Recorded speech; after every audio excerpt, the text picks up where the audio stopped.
आदाब नाजरीन, मैं मुंतजम अली खान। जिस तरीके से 18 माह में हम हर बार बताते आ रहे हैं कि हर महीना या फिर 45 दिन या 40 दिन के बाद आईएएस या आईपीएस ऑफिसर्स के पदों के तबादले बराबर चलते जारी हैं। सबसे बड़ी रियासत में रेवंत रेड्डी हुकूमत ने अगर कोई काम किया है तो वो सिर्फ आईएएस आईपीएस अहदेदारों के तबादले किए हैं। फिर दोबारा से शहर हैदराबाद के कलेक्टर का तबादला किया गया है। देख सकते हैं आप, हरिचंदना दासरी कलेक्टर हैदराबाद जिला मजिस्ट्रेट मुकर्रर की गई हैं, तो वहीं पर मुजम्मिल खान को डायरेक्टर महकमा सिविल सप्लाईज और सी प्रियंका को स्पेशल कमिश्नर महकमा इत्तलात मुकर्रर किया गया है। तो वहां पर दीगर और एन श्रीधर को प्रिंसिपल सेक्रेटरी महकमा पंचायत राज और डॉक्टर ज्योति बुधा प्रकाश को सेक्रेटरी महकमा अमकना, लोकेश कुमार को सेक्रेटरी महकमा माल मुकर्रर करने के अहकाम चीफ सेक्रेटरी रामकृष्ण रेड्डी ने जारी किए हैं।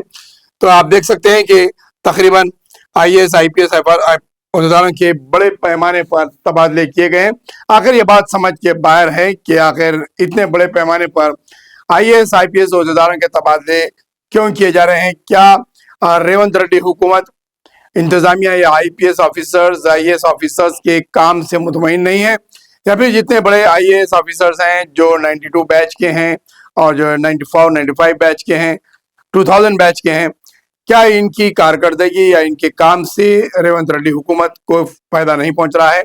या रेवंत रेड्डी हुकूमत जिस तरीके से कांग्रेस हुकूमत चल रही है और आवाम की जानिब से जो शिकायतें मौसूल हो रही हैं, जिस तरीके से रेवंत रेड्डी हुकूमत से आवाम मुतमईन नहीं है, स्कीमात का ऐलान किया जा रहा है लेकिन अमल नहीं है, तो इसमें ऐसा लग रहा है कि आईएएस और आईपीएस ऑफिसर्स का बहुत बड़ा रोल है। क्योंकि ब्यूरोक्रेट्स जब तक कोई पॉलिसीज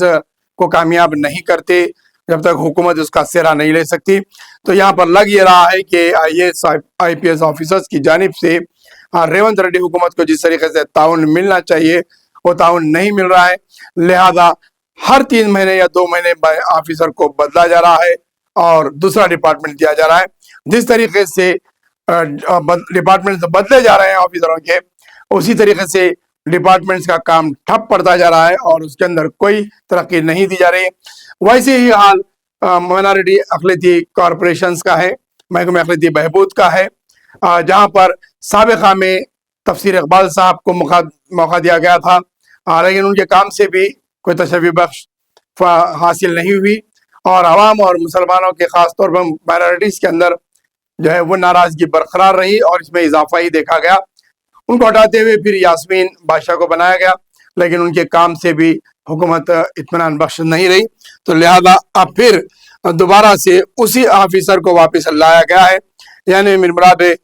बी शफीउल्लाह महकमा अक़लियती बहबूद के नए सेक्रेटरी होंगे, तो टिमरिस की जिम्मेदारी भी इन्हें दी गई है।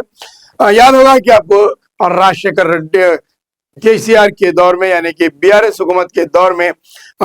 शफीउल्लाह की अहमियत बहुत ज्यादा थी। वो टिमरीज के और माइनॉरिटीज अक़लियती बहबूद डिपार्टमेंट के सेक्रेटरी थे और इनके जानिब से टिमरीज के अंदर कई एक वाक़यात भी पेश आए और इनके जो खास ड्राइवर थे वो स्कूलों का दौरा करते हुए प्रिंसिपल्स और ऑफिसर्स के साथ, हेडमास्टर्स के साथ उनके जो है काम की जानकारी लेते और ऐसे कई एक शिकायतें इनके दौर में इनके ताल्लुक से मौसूल हुई थी और इन्हें फौरी रेवंत रेड्डी हुकूमत बनाने के बाद से हटा दिया गया था और इनके खिलाफ कुछ कार्रवाई भी करने की बात की गई थी। लेकिन अब दोबारा वापस उसी ओहदेदार को ये जिम्मेदारी दी गई है, जो 2015 के आईएएस ऑफिसर के बैच के ओहदे के शेख यास्मीन बादशाह के जानशीन होंगे बताया गया। चीफ सेक्रेटरी के रामकृष्णा ने जुमेरात को जारी करदा जियो के मुताबिक बी शफीउल्लाह को डायरेक्टर महकमा अक़लियती बहबूद, secretary Telangana government minorities residential educational institute बनाया गया है। यानी कि इनके दौर में जो टिमरीज स्कूल्स चलते थे, दोबारा फिर से जिम्मेदारी दी गई है। तो अब क्या शफीउल्लाह जो साबिक़ा में टिमरीज के सेक्रेटरी रहे, इंचार्ज रहे, अब वही तरीके से टिमरीज स्कूल्स को चलाएंगे या फिर उनमें कुछ तब्दीली रहेगी, या ये फिर कितने महीने तक टिमरीज स्कूल और अक़लियती के डायरेक्टर्स रहेंगे, क्योंकि इनका भी बहुत जल्द फिर तबादला होता है, या फिर ये साबिक़ा की तरह कई एक सालों तक इसी ओहदे पर फायज रहते हैं। क्योंकि जब तक 18 महीने में कई एक ओहदेदारों को